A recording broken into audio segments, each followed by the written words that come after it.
Criminal law का, IPC का या फिर भारतीय न्याय संहिता का सबसे इम्पोर्टेंट चैप्टर, यानी कि ऑफेंस अगेंस्ट बॉडी, शरीर के विरुद्ध, जिसमें सबसे महत्वपूर्ण टॉपिक है कल्पेबल होमिसाइड और मर्डर।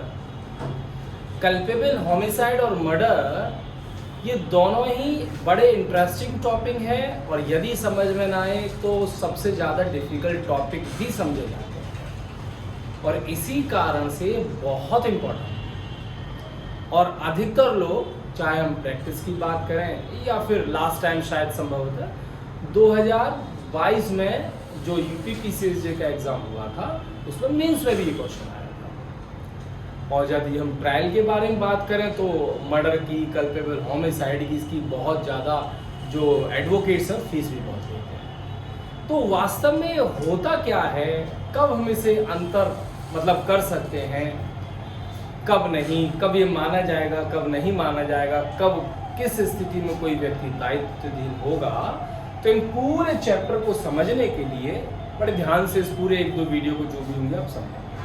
परंतु अभी जाने से पहले चैप्टर क्या है या टॉपिक क्या है, तो उससे पहले हम एक और चीज पर आते हैं कि जैसे इस चैप्टर जो आपका 6 है उस पर पहला जो टॉपिक है कल्पेबल होमिसाइड है, तो कल्पेबल होमिसाइड पर जाने से पहले हम आते हैं होमिसाइड।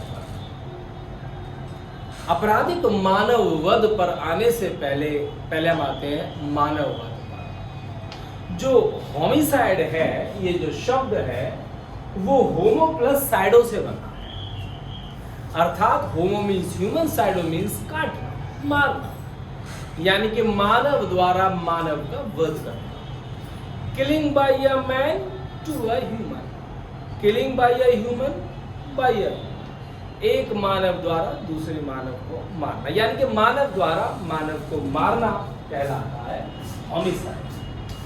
परंतु क्या हर एक होमिसाइड यानी कि मनुष्य को मारना क्या गलत होता है? शायद मन में ऐसा लग रहा होगा आपके कि हाँ होना चाहिए, मारा तो गलत होना चाहिए, परंतु हमेशा ही गलत नहीं होता। यानी कि कुछ जगह पर ये मारना भी ठीक हो सकता है। कब?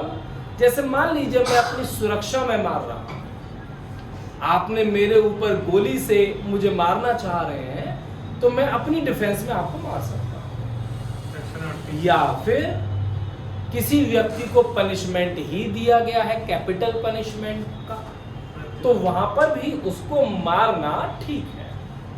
तो homicide is not always wrong, it may be sometime right. So due to this reason, we can categorize homicide into 2 points, 2 parts. Number 1 is lawful homicide and number 2 is unlawful homicide.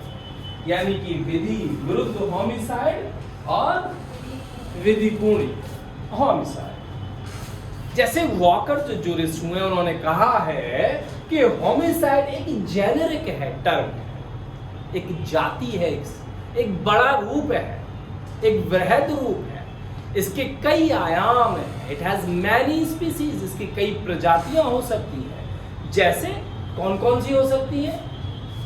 Culpable homicide, murder, excusable death, justifiable death या death by negligence. तो ये homicide में बहुत सारी चीजें आती हैं। Homicide एक बहुत बड़ा टर्म है, इसके बहुत सारे चीजें इसमें आ सकती हैं, पर इन 2 पॉइंटों में हम पहले बांटते हैं होमिसाइड को, एक लॉफुल होमिसाइड, एक अनलॉफुल होमिसाइड। लॉफुल होमिसाइड जैसे मैंने अभी आपको बताया कि विधिपूर्ण मानव वध, लॉफुल होमिसाइड वह मानव वध होता है जहां पर किसी व्यक्ति की मृत्यु कारित करना अनलॉफुल नहीं है, आपको सजा नहीं मिलेगी, आप पर कोई क्रिमिनल ट्रायल नहीं चलेगा। कौन सी ऐसी स्थितियां हो सकती हैं? यदि यह मृत्यु कारित करना एक्सक्यूजेबल है, क्षम्य है, या फिर ये जस्टिफाइड है। कहां पर ऐसी चीजें हैं? जब हम जनरल एक्सेप्शन पढ़ते हैं तो वहां पर मृत्यु कारित करना क्षम्य या जस्टिफाइड हो सकता है। राइट ऑफ प्राइवेट डिफेंस मैंने बताया, जज के आदेश पर किसी व्यक्ति को पनिशमेंट दिलाया जा रहा है। तो चैप्टर 4 में बहुत सारी ऐसी चीजें हैं जहां पर मृत्यु किसी व्यक्ति की कारित की जा रही है। तो मैंने लिखा चैप्टर 3, पहले चैप्टर 4 था आईपीसी में। आईपीसी में जनरल एक्सेप्शन वाला था चैप्टर 4 में, और अब कहां पर पहुंच गया जनरल एक्सेप्शन? चैप्टर 3 में पहुंच गया है। चैप्टर 3 में है साधारण अपवाद, जनरल एक्सेप्शन बीएनएस में, और आईपीसी में थे ये चैप्टर 4। ओके, तो ये मैंने कुछ आपको चीजें समझाने का प्रयास किया कि होमिसाइड क्या होता है।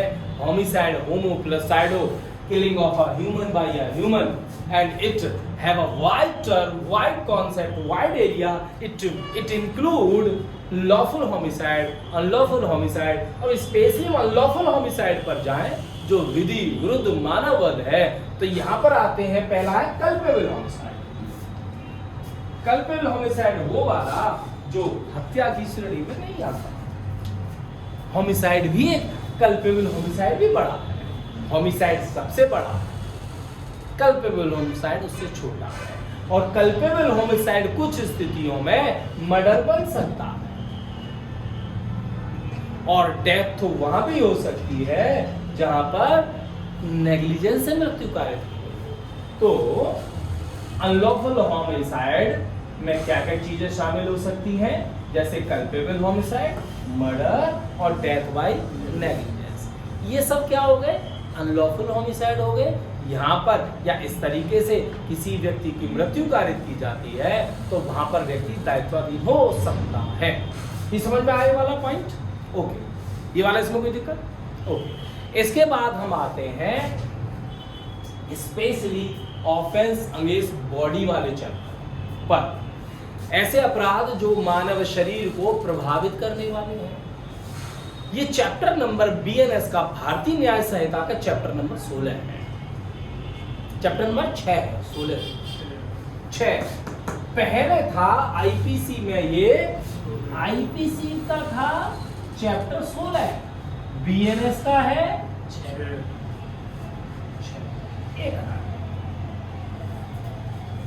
आईपीसी का 16 था और बीएनएस का यानी कि भारतीय न्याय संहिता का चैप्टर नंबर 6 है। तो इस चैप्टर 6 बीएनएस के बारे में हम बात करें या पहले के बारे में बात करें, वो चैप्टर भी सबसे बड़ा चैप्टर था, वर्तमान चैप्टर भी सबसे बड़ा चैप्टर पूरी बीएनएस का। इसमें कुल 47 हैं आपके सेक्शंस।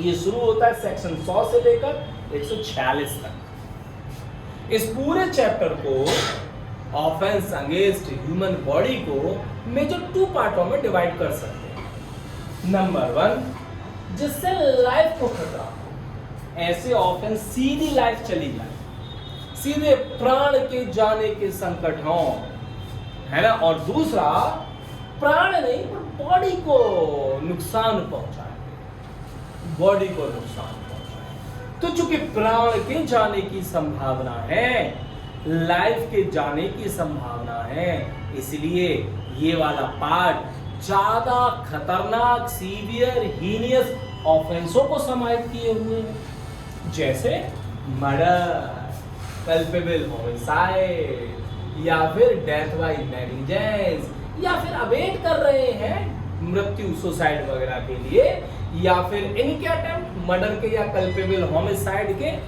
ये प्रोविजन नहीं है, आईपीसी में पहले नहीं थे।